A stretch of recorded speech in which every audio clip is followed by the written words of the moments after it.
Usted es doña María Josefina Correa, ¿no? Sí. María Josefina, se nos señala aquí la minuta que usted va a exponer sobre legitimidad institucional desde la participación ciudadana, representación política y participación. Sí. No, está perfectamente bien ahí, o se siente más cómoda allá. Ah, muy bien. Entonces le concedo la palabra hasta por 10 minutos. Muchas gracias, presidente. Muchas gracias a esta comisión por recibirnos en esta audiencia. Mi nombre es Josefina Correa, como recientemente se señaló, y vengo en representación de la Fundación Ciudadanía Inteligente a exponer aquí precisamente sobre participación ciudadana y el fortalecimiento que podría otorgar a la legitimidad institucional en nuestro país. De manera previa, la Fundación Ciudadanía Inteligente es una organización de la sociedad civil sin fines de lucro, apartidista, latinoamericana e inclusiva, que lucha por la justicia social y el fortalecimiento de las democracias, promoviendo la redistribución del poder político con miras precisamente a combatir las desigualdades que se enfrentan en la región. Esta fundación tiene ya 11 años de trabajo y se proyecta su trabajo sobre 14 países de nuestra región, investigando precisamente sobre los obstáculos que impiden el empoderamiento de la ciudadanía. El texto que voy a estar exponiendo fue otorgado ya a la Secretaría para que lo tengan a disposición, porque hay algunas partes más específicas, pero en el fondo quiero tratar de ocupar mi tiempo completo leyendo cada uno de sus materias. Bien, un diagnóstico que tenemos como fundación es precisamente que cuando hablamos de temas de participación, la participación refería únicamente a temas eleccionarios pareciera encontrar un límite respecto a la comunicación y vínculo que debe tener la sociedad con las instituciones que están dentro de nuestro país. Actualmente, si se analiza de alguna manera cuáles han sido los estudios que se han dado en términos de la democracia en nuestra región, se reconoce que hay un retroceso en cuanto a la calidad de la misma, a un poco como estaba a comienzos de los años 90, y adicionalmente hay un apoyo de la ciudadanía en la democracia también está alcanzando los niveles más bajos.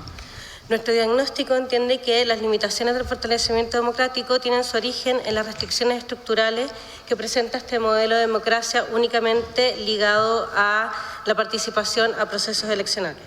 Sin duda, si es que uno revisa el derecho a la participación, que además se consagra como un derecho humano a nivel internacional y a nivel nacional, los mecanismos de las elecciones son un mecanismo necesario e imprescindible para una democracia sana. Sin embargo, al parecer, esta incapacidad de la ciudadanía para poder relacionarse con las autoridades en plazos diferentes a los electorales, que sean entre 4, 5, 6 años, dependiendo de los países, dificulta la posibilidad precisamente de este diálogo fluido que debe existir entre el gobierno y la ciudadanía. ¿Qué vemos como oportunidad en este proceso constitucional? Precisamente es que este proceso constitucional abre una oportunidad para la innovación democrática que permite proponer un nuevo diseño de instituciones participativas que se construyan en una nueva forma de conectar la política con la sociedad en su diversidad. La institucionalización de estas nuevas prácticas creemos que es fundamental para la incidencia ciudadana, no quede solo sujeta a la buena voluntad de algún gobierno de turno, y se debe complementar un poder de agenda y veto con distintos canales y oportunidades de acción política en favor de la ciudadanía que le otorgue un rol más activo más allá de las elecciones periódicas. Junto a ello, parece necesario y fundamental fortalecer las formas de representación, entregando un rol protagónico en el gobierno del país a espacios representativos diversos que sirvan para dar cabida a múltiples sectores que no necesariamente se encuentran representados en las fuerzas políticas institucionales. A través de estas innovaciones es precisamente posible apuntar a una efectiva distribución del poder político, entregando espacio a la mayoría y grupos diversos a expresarse en la toma de decisiones para combatir los desafíos de desigualdad en los distintos aspectos de la vida social. ¿Qué proponemos a este órgano? Precisamente proponemos a la Comisión sobre Sistema Político, Reforma Constitucional y Formas de Estado de este Consejo Constitucional abordar el asunto prioritariamente observando los mecanismos de democracia directa de iniciativa ciudadana. Pongo ese último apellido porque es relevante y ahora voy a hablar un poco de ello.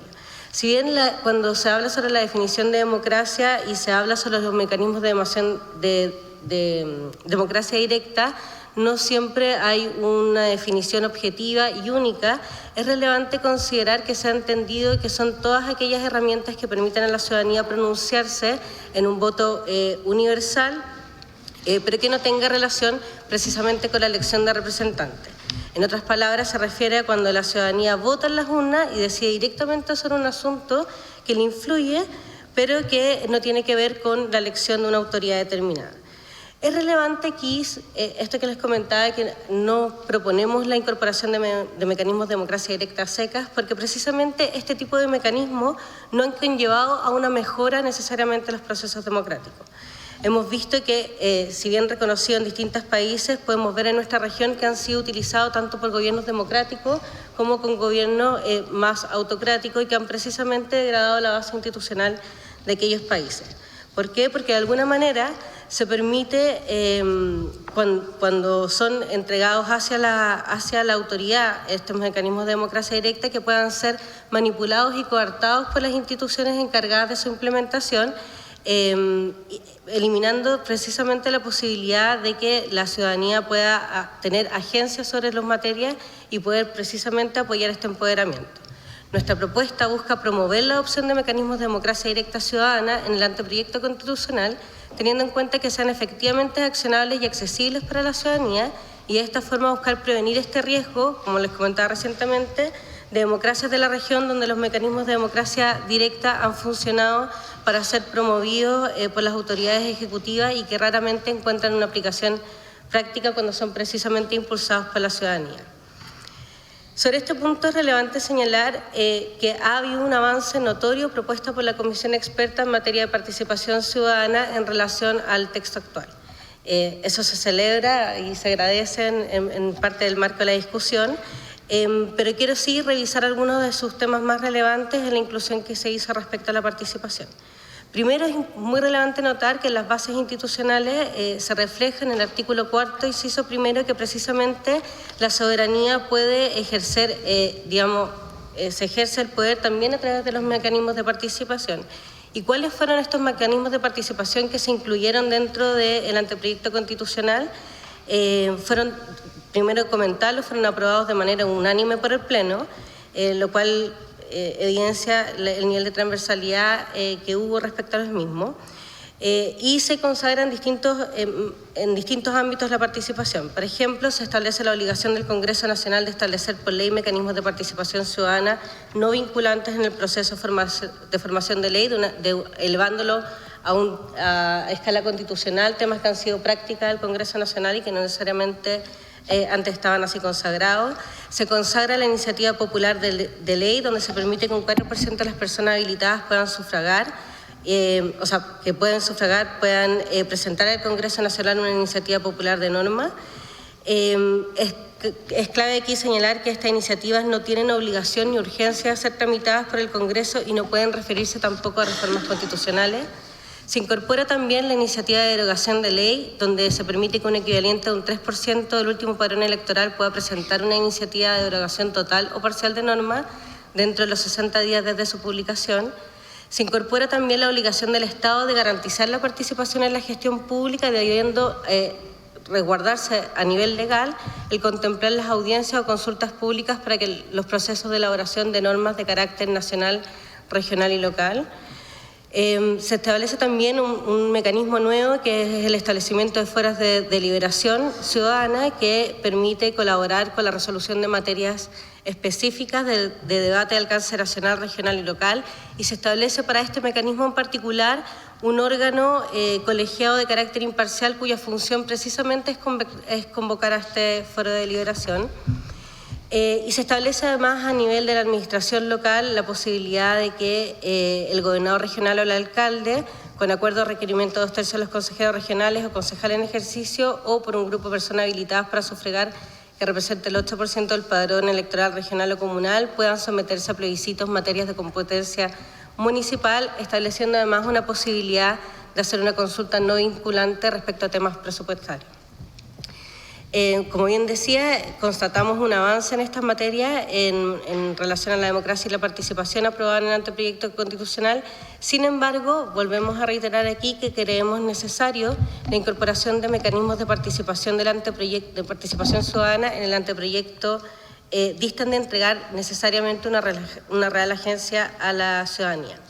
Es por eso que desde Ciudadanía Inteligente queremos invitarlos a discutir y les proponemos la posibilidad de integrar precisamente este tipo de mecanismos. ¿Cuáles son estos?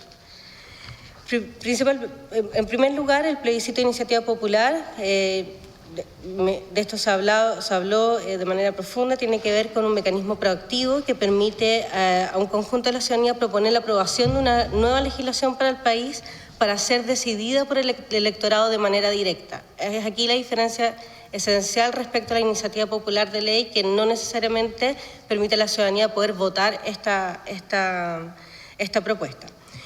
Para ello sería necesario cambiar la redacción del artículo 47 del anteproyecto constitucional y agregar una redacción que posibilite la votación universal sobre la iniciativa popular de norma. En segundo lugar, el referéndum derogatorio de iniciativa ciudadana. A diferencia del anterior, es un mecanismo reactivo que permite a un conjunto de la ciudadanía proponer la derogación de una norma en vigor en un país para que ésta decida a través de un voto universal. De alguna manera, este mecanismo permite resolver un pecado de comisión por parte de la autoridad y le entrega agencia a la ciudadanía para poder referirse sobre ella. Pero en este punto nos parece si bien es necesario reunir firmas, nos parece muy relevante modificar la redacción del artículo 48, puesto que el artículo 48 señala que este mecanismo se puede establecer desde que es publicada la ley y parece necesario que la ley entre en vigencia porque sabemos que existe una distinción muchas de las veces en las normas desde la publicación hasta su entrada en vigencia. Para poder conocer efectivamente el impacto regulatorio requeriría que la norma necesariamente entre en vigencia para efectos de poder solicitar su derogación. En tercer lugar, y lo que es tal vez más relevante o lo que hemos revisado por nuestra fundación de una manera más determinante, tiene que ver con el referéndum constitucional obligatorio. Esta es una variante de referéndum obligatorio que se encuentra determinado en el mecanismo propio de la norma, que permite que una medida sea ratificada, una medida de reforma, acuerdo o tratado, sea ratificada de manera directa por la ciudadanía. Aquí no existe iniciativa ciudadana porque precisamente supone estar integrada al proceso mismo en la norma.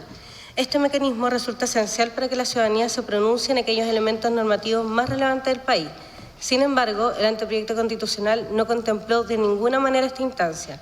En este sentido, es necesario cambiar las normas de reforma y reemplazo constitucional del anteproyecto, consagradas en los artículos 208, 209, 210 y 211, elaborando una redacción que permita en el marco de estos procesos a la ciudadanía pronunciarse de manera directa. En particular, en el caso de reemplazo constitucional, considerado en el artículo 211, estimamos que en virtud del contexto nacional reciente, parece ser un error eliminar toda posibilidad de la ciudadanía para poder viabilizar por vía institucional un proceso de reemplazo constitucional. Toda vez que la pérdida de legitimidad de un proceso constitucional no puede quedar necesariamente alojado a la consideración de un presidente electo. Por ello, proponemos agregar al anteproyecto constitucional, y esta fue una iniciativa popular de norma presentada por la Fundación, habilitar un proceso de reemplazo en el artículo 211, previendo la iniciativa por parte de la ciudadanía. Por último lugar, en el caso de ser recogida la idea de la iniciativa popular de norma, planteamos la necesidad de introducir la contrapropuesta legislativa, que esta es una instancia que, si bien propuesta por la ciudadanía una iniciativa de norma, el Congreso no tendría la posibilidad de bloquearla, pero sí tendría la posibilidad de enriquecerla y hacer una contrapropuesta a la ciudadanía para que ésta sea debatida y votada finalmente por la sociedad toda. Quisiera ahora comentar aquellos mecanismos de democracia directa que no recomendamos como Fundación. No recomendamos incluir en el anteproyecto constitucional plebiscitos de iniciativas de autoridades, precisamente porque comprendemos que estas pueden ser utilizadas por las distintas autoridades en distintos momentos políticos para evitar, digamos, hacerse cargo de decisiones complejas que les corresponden y así de alguna manera ir legitimando en un espacio muy reducido su actividad para la cual fueron específicamente electos. El referéndum de iniciativa de autoridades, que es aquel proceso equivalente para la derogación de normas aprobadas previamente, pero que son propuestas por la autoridad.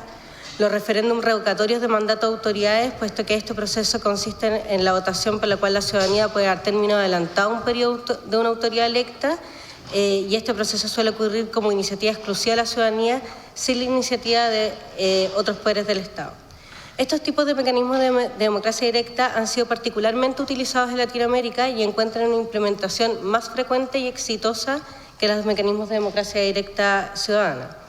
Esto principalmente porque apuntan a resolver cuestiones que son de directo interés de las autoridades que tienen los recursos o la influencia para forzar su implementación.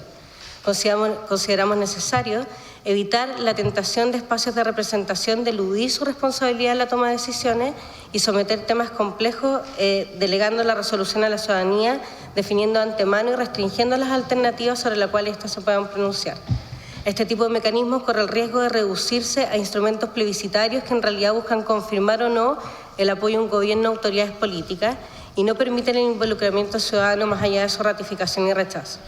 En el caso en particular del mecanismo revocatorio de mandato, la diferencia fundamental y principal debilidad, en contrario a la acusación constitucional o al llamado impeachment, es que no requiere justificación jurídica alguna para su activación, quedando a la suerte del mandatario electo a disposición de los cambios de preferencia a un grupo ciudadano que reúna los requisitos suficientes para activar dicho mecanismo, provocando posiblemente dificultades en la gobernabilidad y en la estabilidad democrática.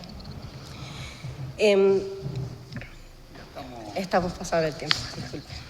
No, pero termine. No, lo otro tiene que ver precisamente con la relevancia de establecer estos mecanismos de democracia con ciertos parámetros para su funcionamiento y que no necesariamente deben ser reconocidos a nivel constitucional o legal y que están precisamente en el texto, que tienen que ver precisamente con el financiamiento de campaña, el acceso a quórum, la autonomía de los órganos que van a controlar estas instancias, entre otros. Bueno, muchas gracias por su exposición. Ofrezco la palabra